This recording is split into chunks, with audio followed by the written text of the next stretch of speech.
Hi folks, I'm Alan Rice, airgun guy here in Clearwater, Florida. I recently bought a Sig Sauer P226 pellet pistol. Great little gun. Problem is, my eyes aren't as great as they used to be. I decided to add a laser sight to the accessory rail, and that's when I discovered there was a lot of play between the main frame of the gun and the barrel slide assembly. Today I'm going to try to give you some ideas that might help improve that and help improve the accuracy, especially for old guys like me, and maybe you'll have a little bit more fun with it. To get started, let's remove the CO2, the magazine, and the knurled nut from the end of the barrel. Now let's remove the slide assembly.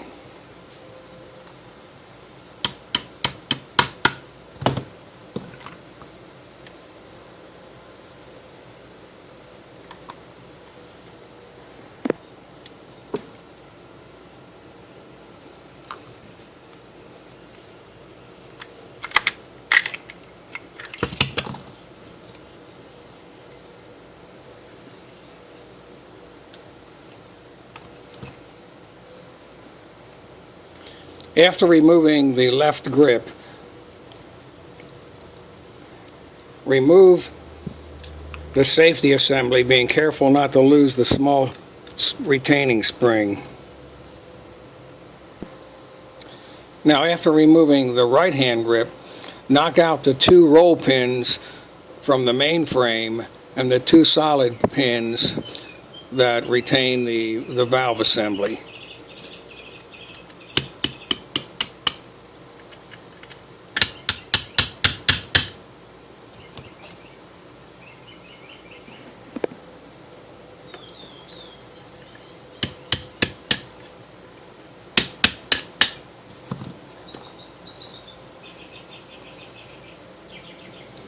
Remove the valve assembly. Now lift the inner frame assembly out of the main housing.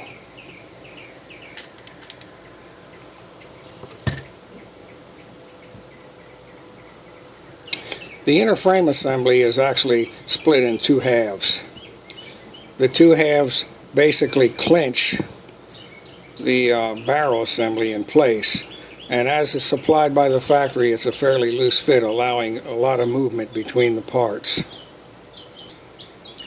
As you can see, I made several attempts to tighten up this joint with a hammer and punch, and tried squeezing it with my vise. It did not work.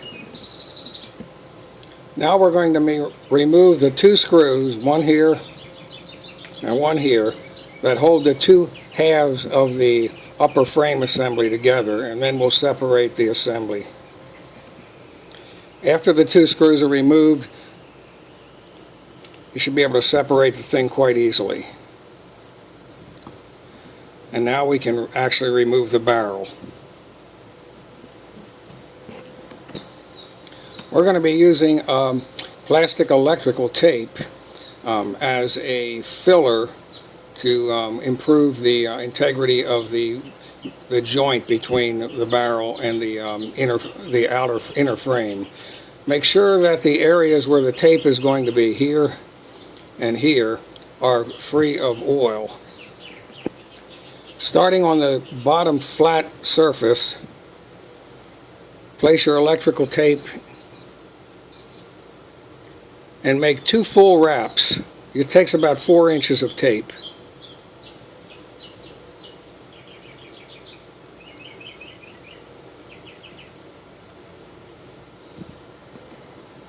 Now apply another 4 inches of tape in this area. Being careful, do not cover up this port.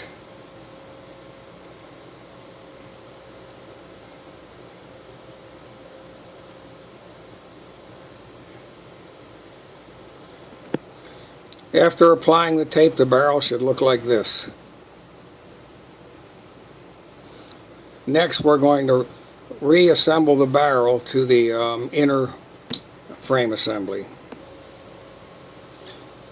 Do not attempt to use the two screws holding the frame assembly to compress the joint. Instead, use a small C-clamp.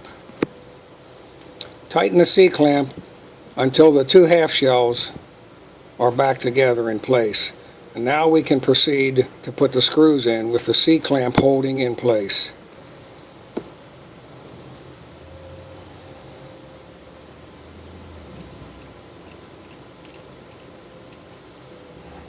Do not over-tighten.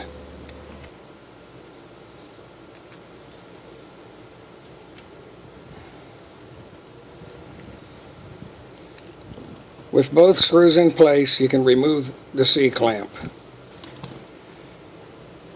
If you check, you'll find that there is no perceivable play, and that's exactly what we want. Now insert the inner frame into the main housing.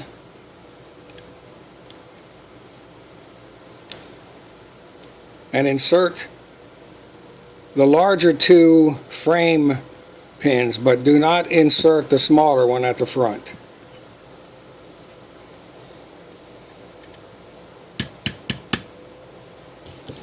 After inserting those two pins, proceed to turn the gun upside down and insert the two solid pins and insert the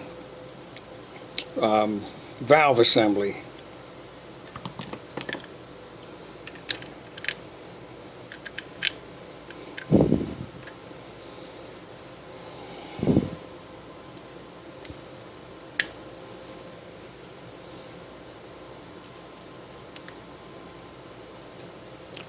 Tap them in place.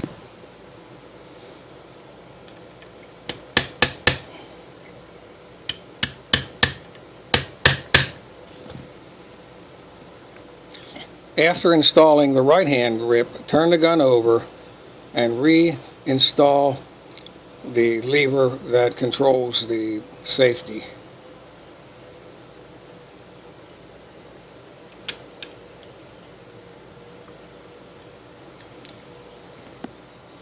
Now reinstall the little retainer spring.